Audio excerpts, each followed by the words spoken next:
Hello everybody, my name is Ann Théato and welcome to the Psychic Matters podcast, episode number 38. I have got the most amazing episode for you today with my incredible guest, Carolyn Wilkins. Carolyn is a spirit whisperer, a Reiki master, a psychic medium, and an initiated priestess of Yeme-Ya, the African goddess of compassion, motherhood, and the ocean. Not only that, Carolyn is an accomplished jazz pianist and vocalist, a professor at Berklee College of Music Online, and she has performed in concert throughout the United States, Africa, Asia, and South America, where she toured as a jazz ambassador for the US State Department. And can you believe she's done even more than that? She is also the author of 6 books so far. She has a thriving private practice in healing and mediumship, and she has a new age talk show, Carolyn's Psychic Playroom, which can be heard and seen monthly on Cambridge Community Television and on YouTube. And I have had the great good fortune to interview her for our podcast today. But just before we start, a quick question for you. Are you enjoying the podcast, and would you consider supporting it via my Patreon account? The Psychic Matters podcast has had 63 5-star reviews. It's listened to in 72 countries, over 2,000 cities and towns worldwide. Guys, it's a lot of work to put this free resource together for you, and it's only me on my own doing everything. So please, if you are loving this podcast, please do consider joining me over on Patreon and becoming a patron. And there are some great benefits to be discovered: a monthly channeled message from Spirit, weekly Rahani healing from me, discounts on my events and workshops, a monthly draw for one of my past life regressions or time travel readings, plus an opportunity to get exclusive private coaching with me. So if you have a spare $5 or more per month, I would love you to become a patron of the Psychic Matters podcast. To find out more, visit www.patreon.com/psychic matters. Meanwhile, it's back to this week's fabulous episode. My guest today is a healer, a psychic medium, an educator, and an incredible musician. In fact, she's a professor of music at Berklee College of Music Online. She is, in fact, a multifaceted entrepreneur, and she's an author of no less than 6 books. Carolyn Wilkins, welcome to Psychic Matters. Oh, thank you so much for having me, Anne. I'm really excited to be here on your wonderful program. Oh, it's great to have you, and I'm so excited because I've wanted you as a guest for quite some time. Within each of those hats that you wear, Carolyn, is like a lifetime of achievement in itself. So it's hard to know where to start digging in to find out who you are and what you're all about. But maybe we'll start, if it's okay, with the healer within. Tell us about you as a healer. Oh, thank you. I will say I've always been interested in healing my whole life, like many of us. I realize now, as I look back over various careers that I tried and was less than successful in, that part of the reason was that I didn't want actually to compete with people or to do those kind of things. I wanted to heal them. And even with working with students over 30 years at Berklee, I realized that in fact, what I enjoyed most about being a teacher was the opportunity to watch people grow and evolve and to facilitate that growth.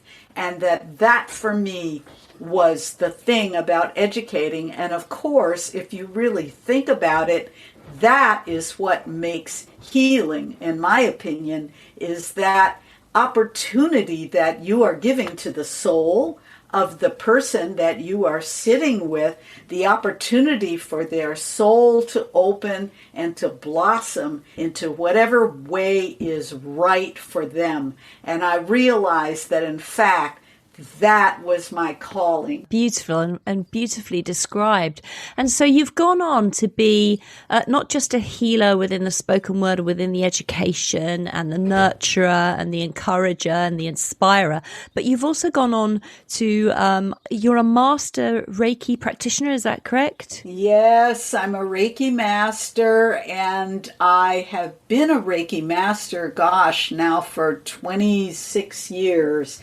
And I just love it. It's so easy, it's so clear, it's so clean. There's lots of different styles of healing, as you well know, and there are some in which involves you beefing up your own personal energy to be able to then, quote unquote, send energy to others. And what I love about Reiki is the cleanliness and the purity of it, because the first thing that we learn as Reiki practitioners is that it's not about us. We are simply the conduit, and all we have to do is be here and allow the Reiki to flow through. And once we've been attuned to that energy, we then have the capacity to be channels for this energy, no matter what our particular state,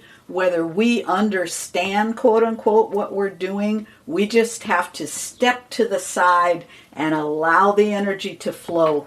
And in that respect, it's an awful lot like trance mediumship, which I also do, in that it is that stepping aside and allowing spirit in the highest and best energy to flow through and touch the soul of the person with whom you are working. So yes, I am a Reiki master, and that's kind of how I view the Reiki. That's beautiful. So I want to go more into that, and I'm sure people listening would love to hear more about the trance mediumship as well. And we'll go into that and have a look at that. But let's first, before we go forwards, let's go backwards. Let's go back to your childhood and let's see where this all started off. What happened? How did you come to be this beautiful, creative person and this spiritual practitioner? Where did it all come from? Let's go back to your childhood. Oh, wonderful questions. So I am a big believer as a practitioner also of kind of African spiritual practices, the ancestors and where we come from. We believe that the ancestors walk with us and that they actually live through us even now. And of course, we know scientifically that's been proven out with DNA, etc., that we carry these strains. So I would say from an early age, I was blessed, first of all, to have wonderful ancestors, beginning with my parents, both of whom were very highly creative people. My mother was a music teacher herself and a musician for many years. She actually studied with the famous composer Bela Bartok when she was young. My father is a lawyer who comes from a family of lawyers, very well spoken, very verbal, very adept at verbally improvising. My dad was brilliant with those things, and he also, we discovered after he passed away, a drawer full of poetry. He had done his whole thing as a lawyer and all that, but he had this creative side that he had kind of kept kind of tucked away in his most sacred secret place. And so I'm blessed to say that I have inherited from both my parents, both the musical side from my mother, the verbal side from my father, and the desire to serve people, I think, has come from both of them. And it's been a huge part of my life from the very beginning. Nobody really actually ever said the word psychic in my house. You can imagine we were a very kind of left brain family, or whichever brain is the logic brain. My grandfather was a mathematical genius, it was all about math, logic, order, so forth. But yet and still, I used to just know things. I'm sure that many of the people in your audience can relate to this. We just know things and we don't know how we know them.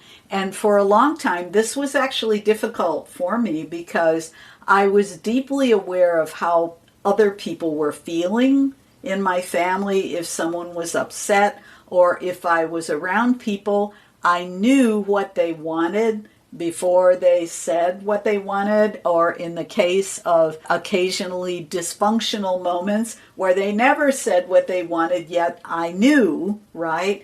And this was challenging for me. I'm sure many psychics can relate to this because you're trying to please people and yet they're saying they're not angry, but you can feel that they are, and you can feel you better not say, do this thing because it's going to upset them. No, I'm not upset. Oh, yes, you are. So for a long time, I would say that my psychic abilities were very hidden under the radar, and even I did not fully realize what there was. I always just called myself sensitive, which I'm sure many people here can relate to. And, my mother would say, you're just too sensitive. That whole deal. And it wasn't until much later in life that I really realized that, in fact, there was a whole gift of mediumship and psychic ability there. I submerged this gift into my music because music was the channel and the doorway that was available.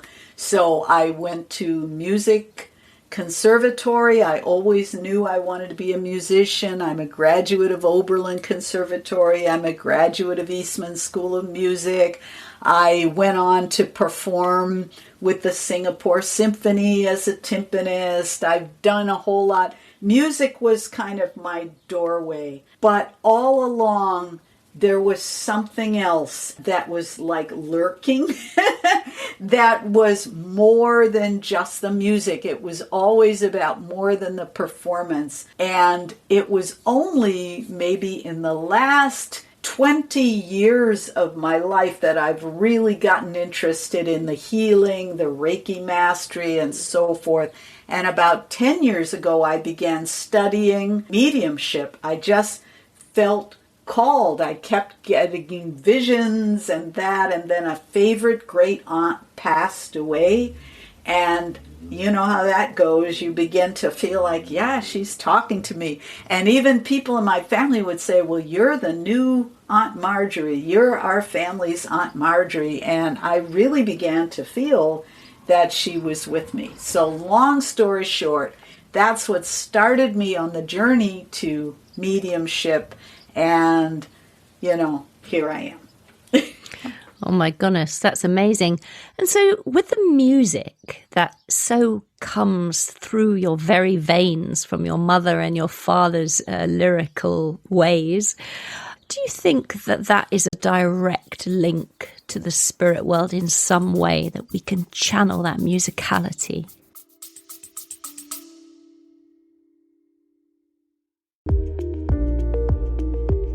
Eye-Opening Moments podcast are real-life stories of adversity, encounters, and perspectives. They are moments that can lift your spirits, give you some food for thought, or move you. For the introspective mind that likes to reflect, discover, and find solutions or meaning in a complex life, listen to Eye-Opening Moments podcasts. Of course. I believe that, and from 30 plus years of teaching in various musical colleges, this is one thing that I wish could be taught more, that although the technique and the correct notes and the scales and all that is very important, at the root, music is a sacred energy channel. And we as musicians are almost priests and priestesses of a holy sacrament when we play. And as a jazz musician, having spent, 30 years playing in bars and nightclubs and, all kinds of drunken festivities and these kinds of things, unfortunately, particularly jazz, but even other kinds of music, music has been kind of debased, if you will, and kind of is looked at as just this thing in the background, or, there's music at the gas station when you're pumping your gas now, there's music in the elevator, there's music while you're listening to pay your credit card bill, and all of this has kind of made music this very sort of backgroundy thing. But music is a power. Music is a sacred tool. And interestingly, the people who create music for like advertising, for films and all these things are well aware of the power of music to touch us, because this is how they use it to manipulate us to buy things or to get excited or to calm down, all these kind of things. But we as musicians, I feel, have a responsibility now to be much more conscious about the way in which we use music and the power that music has to shift and lift our listeners. So I'll get off the soapbox there, but that's my answer to your question.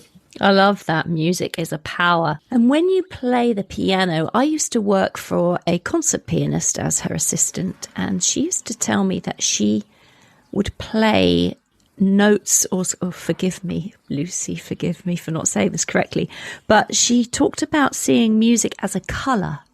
Yes. So can you talk to us a little bit about that? You seem to understand more than I do.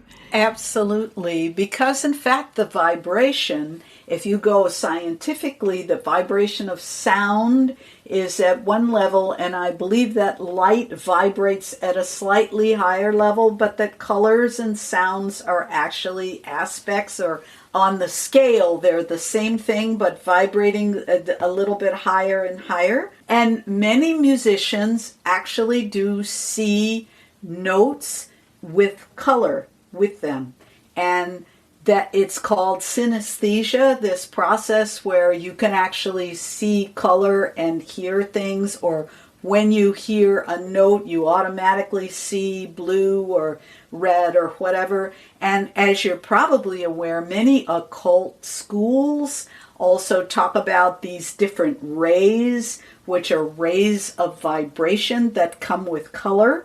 And with the color, usually in the occult system, will be a note, right? Do, re, mi, fa, sol, la, si, do. In the Italian solfege was tied to red was do and orange was re and mi. There are all these kind of different systems. Or there's kind of the intuitive system that people just see a color when they hear a note. I am not that visual. I've been working to develop my visual skills more, my clairvoyance. So for me, the note is the note. But the notes, I find, if I really listen to them, have a feeling also. Different keys have different feelings. And I'm sure anyone, when you hear something written in the major key, it has a happy, sound. And if you hear something in a minor key, it feels sad. Those are kind of obvious things.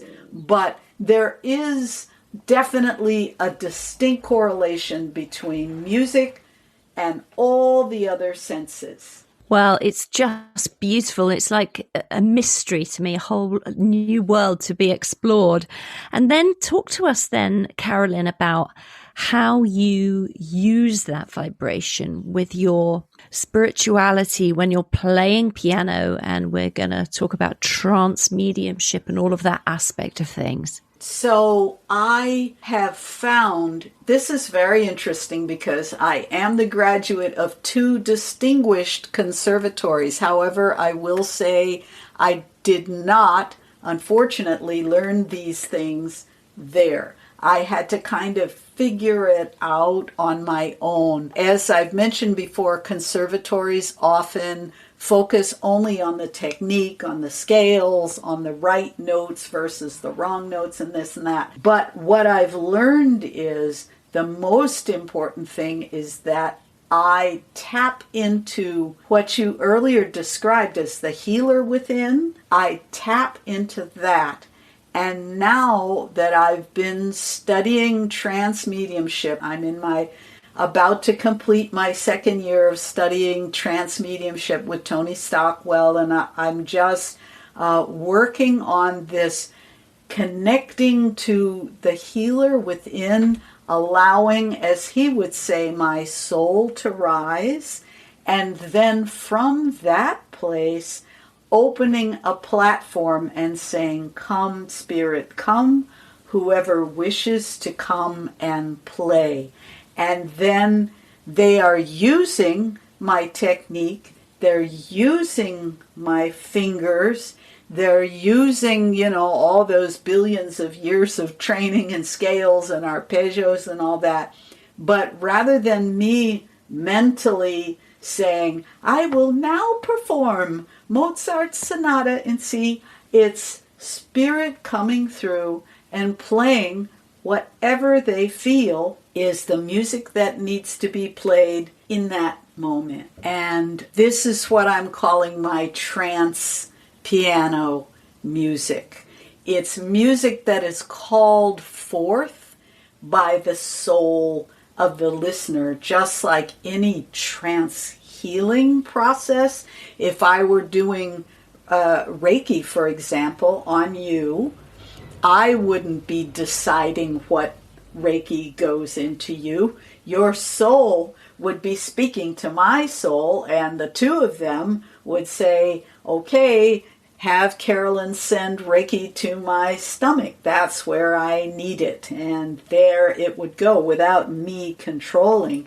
It's the same way with the music, with the piano trance. So I'm hoping that makes sense. Yeah. And so it is not a conscious process. It's a conscious stepping away and allowing the soul to connect at the soul level with the soul of the sitter, if you will. And then the two of them are creating this, and then Spirit is coming through and bringing the healing. And that is true in Reiki, it's true in trance healing, and it is also true in my trance piano.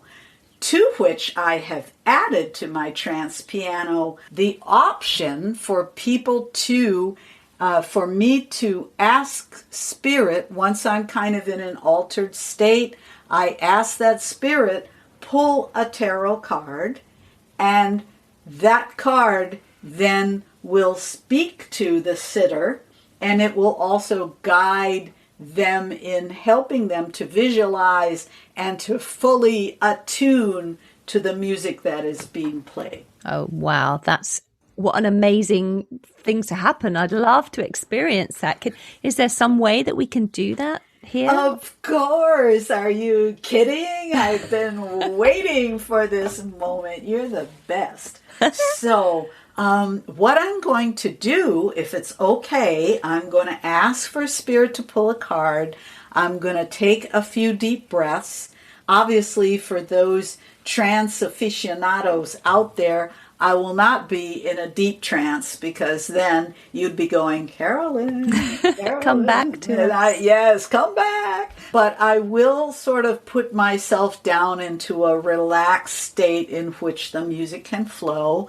And I will ask to be guided to select a card, not only for you, but for the collective. And I'll do a little psychic reading that has to do with the card for the collective, and then I will play. So if that sounds good, I'm going to just go for it.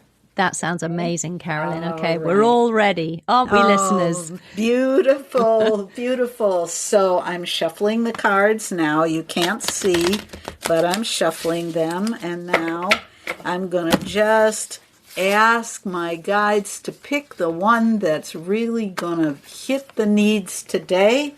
And this is one of my favorites. This is called Will, Wisdom, and Mind. And since it's a podcast, I will just say it is 3 interlocking triangles. They're kind of curved, but they're sort of triangle-like. 3 interlocking triangles, each one representing an aspect of the psyche, the will, the wisdom, and the mind. And I'll go here almost to the Buddhist concept of the mind being that all-encompassing, almost the all and one in which we all live. And that's the ground of being for all of us. So however you feel that you want to interpret this as an individual, it may be that there's something in your life that you need to make a decision about. And if that's the case, this is the perfect card because it's going to give you that clarity and also the will to follow through. You're connected to the divine mind.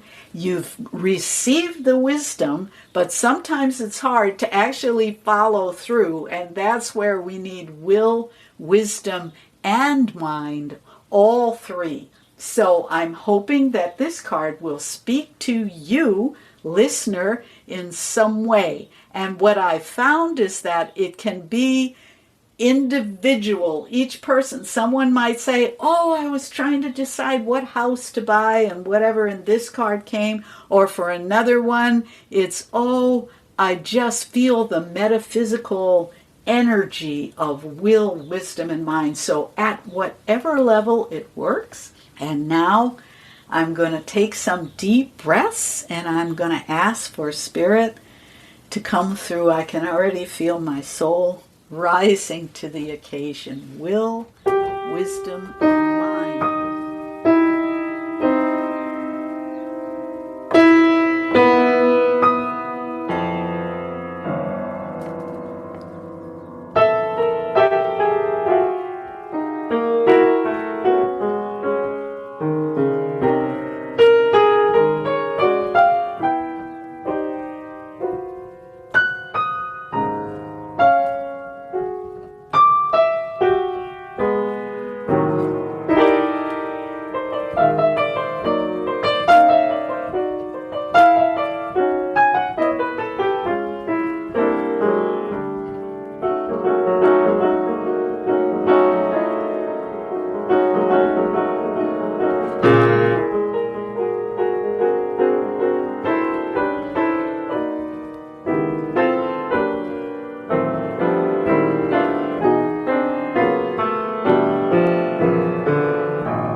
That was beautiful. I almost didn't want you to take your foot off the pedal at the end because I just wanted to keep on feeling that vibration. Whoa, whoa, whoa, whoa, yeah. whoa, whoa, whoa. Yeah. How does it feel for you to play like that? It's so blissful. Can you tell? I know it's podcast, so you can't see. They can't see my face, but you can. It's beaming. I'm sure you can see that I'm glowing.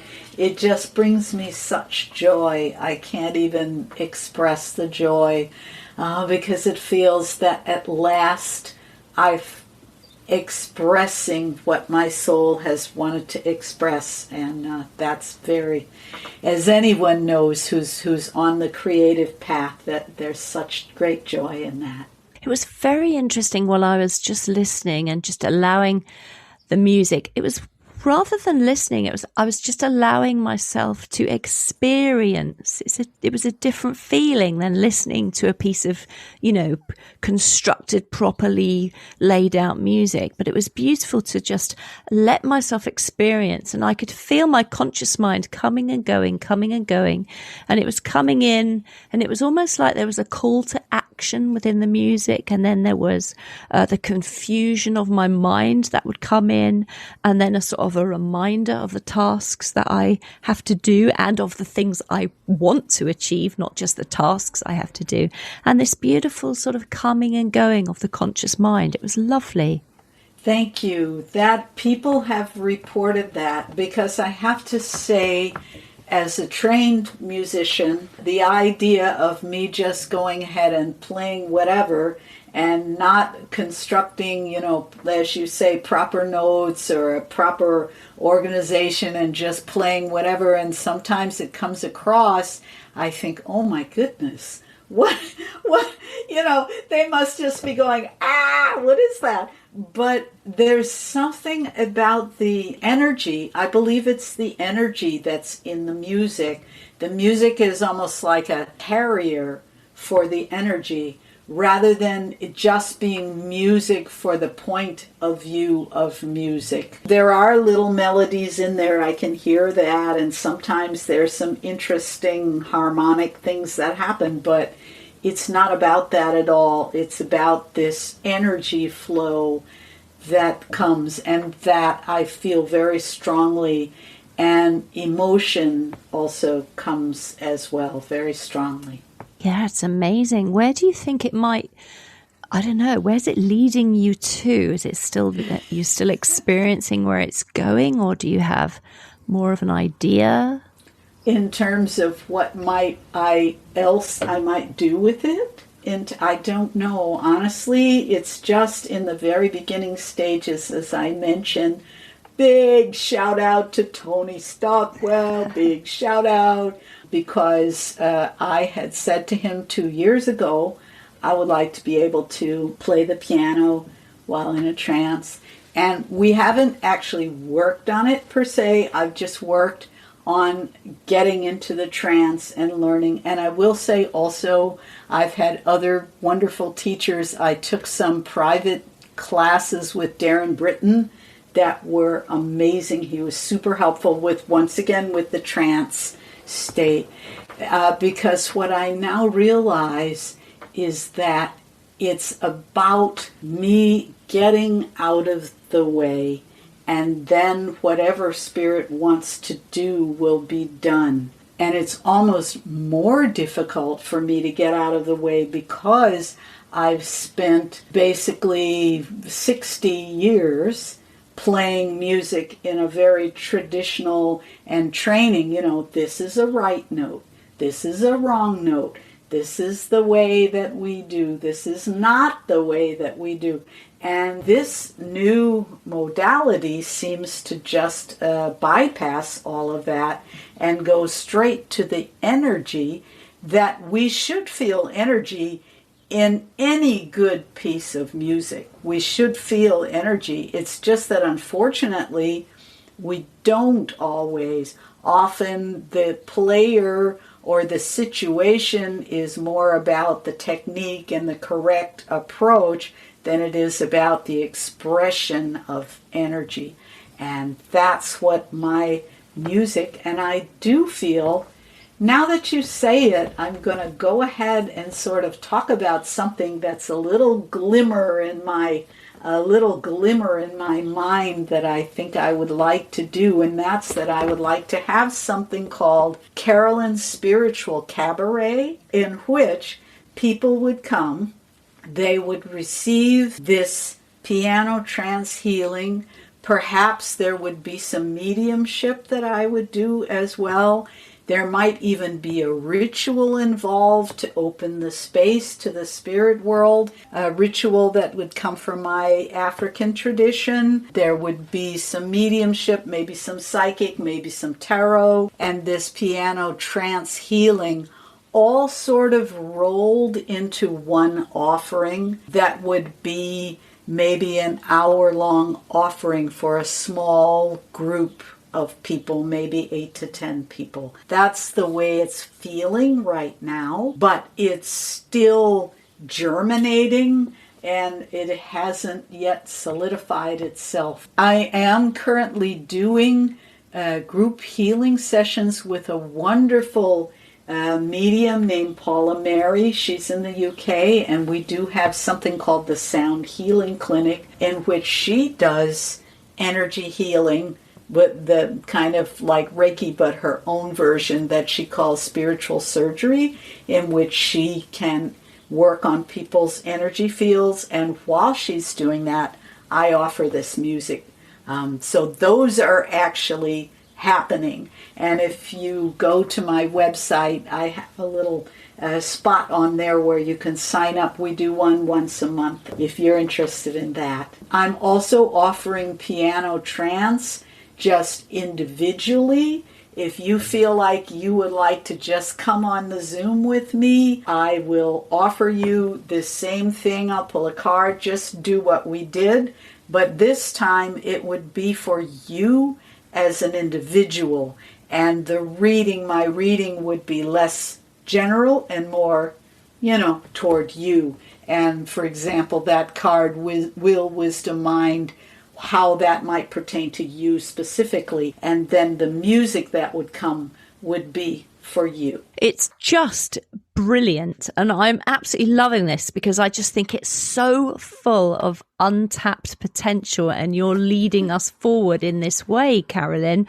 because it was just experiencing that small piece of piano that you played for us there in a light trance. It really did remind me of once upon a time I did some shamanic dance, and when you go into the drum beat, and at first there's that human being resistance to go with it, and then you go with it, and then you fall over and over and over into this beautiful, beautiful space where you can allow your higher self to inform and other spirit guides and inspirers to inform. And so I just think there's this huge potential possibly within your playing for your audience or your listeners to fall into trance with you. Yes. Communally and have this beautiful experience. So I'm really interested to see where it goes from here on.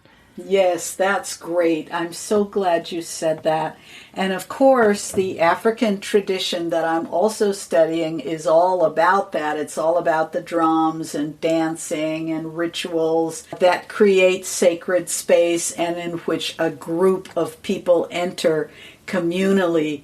And even harking back to my tradition as an African American in the church, in the Black church, has always been about this communal kind of energy. And once again, the idea that the music would be this sacred carrier of energy that is not so much about right notes and wrong notes, but much more about the passion and the energy and the pulling and collective, congregational singing and expression of a collective trance, if you will. This is very important work now, and I do feel that, and I'm sure other mediums have come on your program to talk about this, but it feels that there's a shift in the energy of what the spirits are asking us to do. the higher realms that have gifted us with these abilities and sent us forth into the world, they want us to now expand the reach of this work, and they want for people to be touched and healed on a much broader and wider level, rather than necessarily only one-on-one or even a DEM where maybe 4 people get a reading out of 150 that are there. I feel that there's a need, not that those things aren't beautiful and profound and make an enormous difference, but I also feel that there's room now for these larger collective events in which the energy of the collective can be addressed and lifted. Yeah, that's beautifully put. I just, like I say, I can't wait to see where it goes from here. We'll all be following Carolyn Wilkins' website to see what you're up to and your Facebook page. What is your website, by the way, so people can have a look? Thank you for asking. Yes, CarolynWilkins.com. CarolynWilkins.com. And I have everything on there. I have my books on there. I have my CDs on there. You can book an appointment for either regular psychic reading, mediumship, trance piano, all of those things, and the healing clinic that I mentioned with Paula Mary. All of those things are available on my website. Excellent, Carolyn. Thank you for mentioning your website. That's brilliant. Everyone head over there and take a good look around. It's a beautiful website. There's lots on it. And Carolyn, talk to us a little bit more before we say goodbye to you, because we've got so much to talk about. Talk to us a little bit about your resonant wisdom healing. Well, I feel the resonant wisdom healing is kind of that thing that I was just describing. Resonant wisdom healing involves you sitting, these days, of course, it's a Zoom call, but you're across from me. I'm allowing Reiki to pour through and to connect with you. I'm also talking to you and guiding you through a little guided meditation. This is what I'm doing with my Reiki since I can't touch you anymore. I'm guiding you in a meditation that allows you to feel the Reiki energy as the energy moves through you, and I'm holding space for the two of us to connect. And once the energy has moved its way through, Spirit guides me as to whether there's a message, either from an ancestor, from a departed loved one, or from their own soul, or from one of my guides, just depending, whatever the message that feels appropriate, that they need in this moment. And all of that is within the kind of umbrella of resonant wisdom healing. Oh, thanks, Carolyn, for making that so beautifully clear and beautifully explained. I also know you are an initiated priestess. Yes, ma'am. Talk to us about that. Yeah, I am.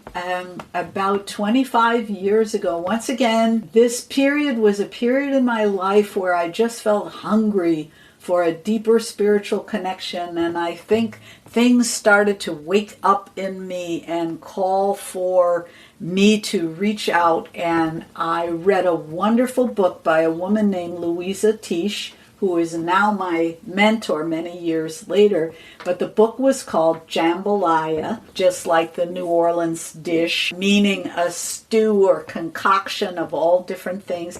And it was a book about the African religious traditions, and specifically the one that comes from Nigeria, from the Yoruba people.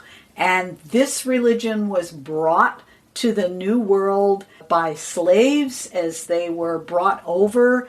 They brought their religion with them. Particularly, it flourished in Cuba and in Brazil, but all throughout South America, and even in North America, disguised as what they call hoodoo or those kinds of things. There were all kinds of African traditions. And this, of course, could be a major lecture in itself, but one of the big aspects of the Yoruba religion is that the natural elements have been sort of anthropomorphized as beings, but they're actually known, they're not really considered as a limited person. It's like a archetypal figure. And so my particular road, or the goddess in which I was initiated, is Yemaya. She is the goddess of the ocean. She's also the goddess of motherhood. Connected with her is Olokun, which is sort of the depths of the ocean. That's the one I actually belong to, the depths of the ocean. And then there's also Yemaya, which is the wavy part, and the depths. And Olokun is connected with psychic ability, healing, and the ancestors, because it's the depths. And so in my study of that, I actually received a very elaborate initiation 25 years ago, full on, ritual things, 7 days, living in the hut, a year in white clothes, all kinds of taboos and restrictions and, guidance from elders and so forth. And now I have kind of come out of that and evolved into my own particular way of honoring this tradition, meaning I am connected to the tradition and I do pay it respect and I have elders there, but I've also chosen to do things very much in my own way, drawing in other elements of training and study that are very important to me and that I feel uplifting. So I've thrown in aspects of Buddhism. I've thrown in, my ancestors would not be happy if I didn't have some Christianity in there. I have ministers on both sides of my family, the connection to the ancestors. So it's a vast treasure trove of spiritual resources, I think, is the best way to describe it. And to honor Yemaya, the goddess of the ocean, to whom I do feel a very deep connection. I go to the ocean often, but once a year I do a big ritual. I go to the ocean, I make offerings there and prayers and that type of thing. One last thing I'll say about this African tradition is also a tradition of mediumship in which priests and priestesses actually become possessed, quote unquote, by the spirit of their deity. And this has been overlaid with a lot of fear and a lot of kind of colonialist hype in the Western world, and there's this whole idea that people are going to go crazy, going to be possessed by evil spirits, etc., etc. But in fact, in the African tradition, it's very protected, very guarded. You're only allowed to do it once you've been initiated and trained for a long time.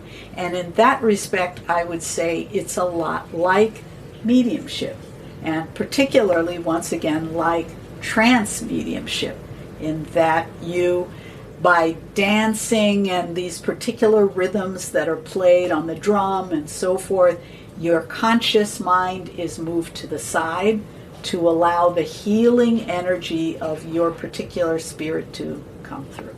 Just so beautiful and so interesting. I just want to go on Google and look up all these things that you're talking about. It's so interesting. So before we finish, I know you have written 6 books. You've mentioned them a couple of times in the interview, but I mean, how did you find the time, first of all, with everything else that you're doing? And why these particular topics? I know you've written Damn Near White, An African American Family's Rise from Slavery to Bittersweet Success. Yes. You've written They Raise Me Up, which is a black single mother and the women who inspired her. Tips for Singers, I know you've written. And then you mentioned a couple that you wrote about mystery novels, Mojo for Murder and Melody for Murder. and Death at a Seance. Exactly. So talk to us a little bit about your writing. Oh, thank you. Oh, you're just the best interviewer, by the way. You just have a way of getting me to open up and talk about all these things. So, I wrote the singing textbook was something that I wrote because I was at the time a professor in the ensemble department at Berklee, and Berklee has a press that's connected to Hal Leonard, a major music publisher, and they were looking for a book to help people with the musicianship skills that go along with being a singer, how to rehearse a band, how to write an arrangement, blah, blah, blah. So that's that book, Tips for Singers, which has now been translated into many languages, including Chinese. That made my That's day. amazing. I have well a Chinese done. version of my book. I love it. Brilliant. So then, emboldened with the idea that I could in fact write a book, I decided to write the book I really wanted to write, which was about my family. And my grandfather, J. Ernest Wilkins Sr., was the very first African American Undersecretary of Labor ever in the United States, and this was in 1953. He was appointed by President Eisenhower, and I wanted to write about him, and he had a very successful yet difficult journey. Being a first is never easy, and being a first in a time of tremendous racism and racial segregation in the United States. There were still literally, while he was living, signs that said Negroes here, white people here, you couldn't sit here, you had to go here, don't drink out of this, don't do. And him being a first in the sort of halls of government was quite a story. And he later was the first black man to sit on the U.S. Civil Rights Commission. He sat on the very first Civil Rights Commission investigating voting rights, the deprivation of voting rights for black people in the South, which, sad but true, is currently going on even today as we speak. There are laws people are trying to pass that will disenfranchise poor people, people of color, etc.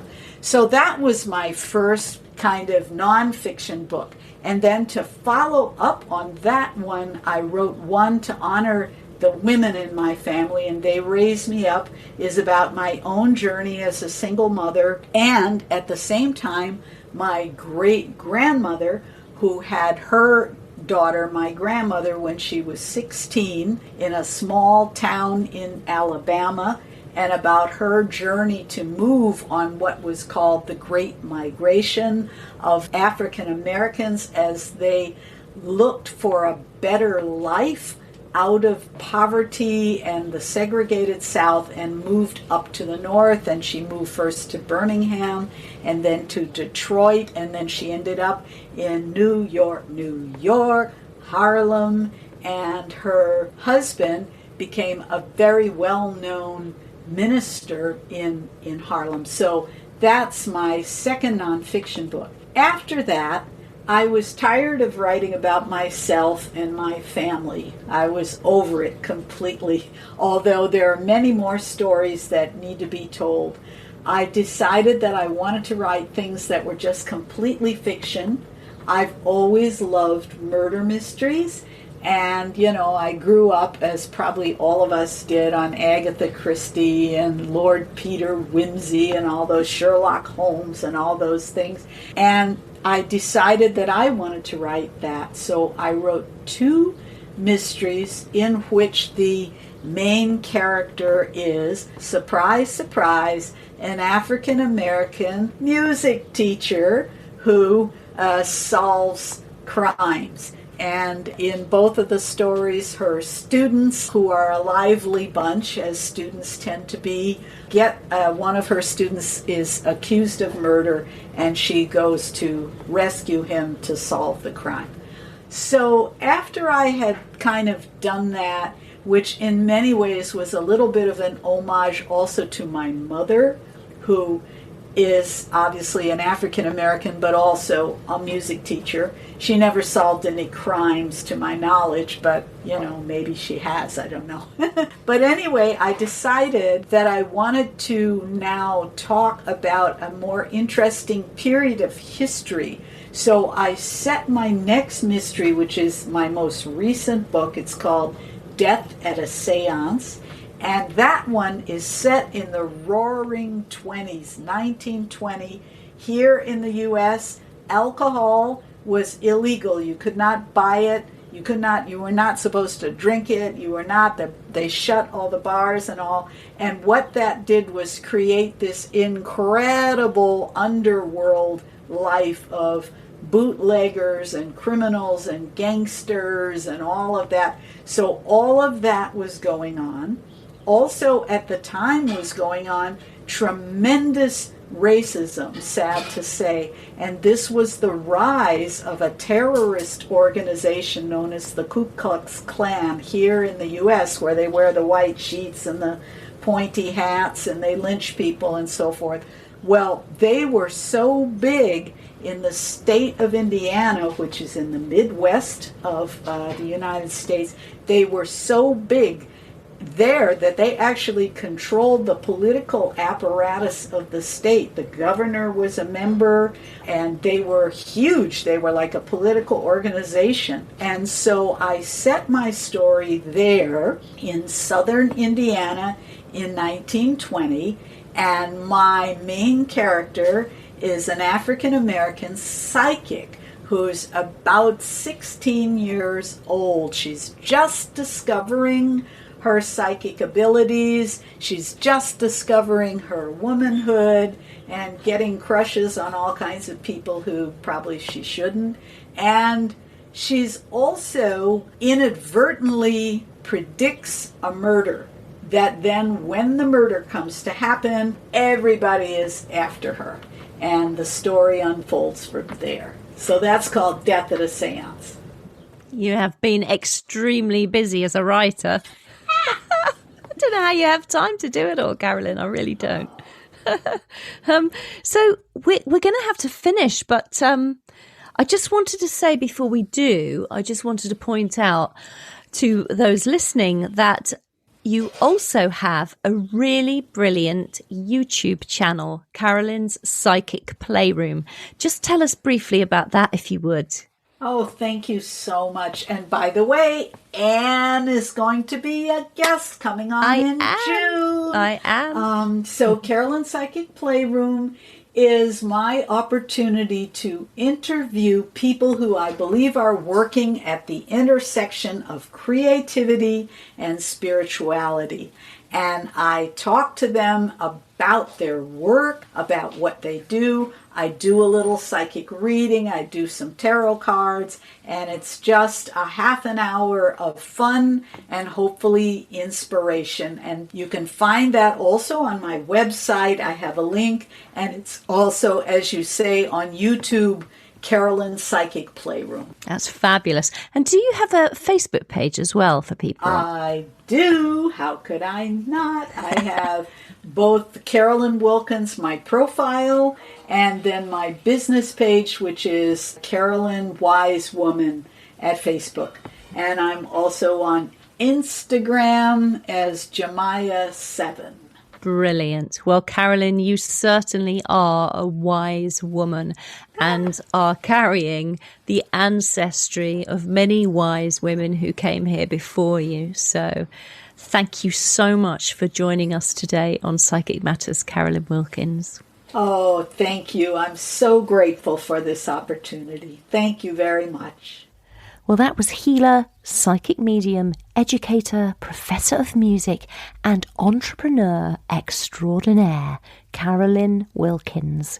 Do go and visit Carolyn's website and look at all the wonderful things she has to offer and book yourself in with Carolyn for a fabulously healing trance piano session. Did you know that all the resources for this episode, including a full transcript and importantly how to reach Carolyn, are over on my website under podcasts? So do head over there and you can pick everything up on the show notes, www.anntheato.com. educatorandprofessor.com.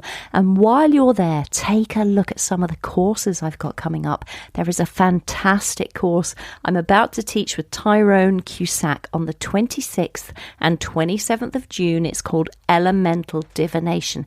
And we're going to be looking at expanding our psychic repertoire by using the 4 elements of fire, earth, air and water to pick up information psychically from our recipient. So do come and join us for that. And I'm also about to begin a fabulous and very, very exciting tarot program for all those out there who may feel overwhelmed by the sheer amount of information there is to learn when you're beginning to learn the tarot. And in these classes, we'll be doing a mini tutorial each week. We'll be looking at a mini meditation, and then we're going to be entering the 3-dimensional world of the tarot people, seeing life through their eyes and deepening our understanding of the symbolism in the cards. And quite often when we're learning tarot, we can read for our friends and our family, but they know too much about us sometimes, or maybe they're just not as supportive about our work as we would like them to be. So come and join us online every week. It's called Explore the World of Tarot, and you'll get plenty of tarot practice in breakout rooms with very supportive fellow students from across the globe. And you can book that directly on my website, annthéato.com. And I will be tailor-making that program to those who book on it. So we'll be finding out who wants to learn what you need, and then we'll be tailor-making the program according to those needs. It just remains for me to say thank you once again to my wonderful guest this week, Carolyn Wilkins, and to all of you out there who are listening. Have a fantastic couple of weeks, everybody. Don't forget, put on some music and allow it to touch your soul. Until next time, my name is Ann Théato, and thank you for listening to Psychic Matters.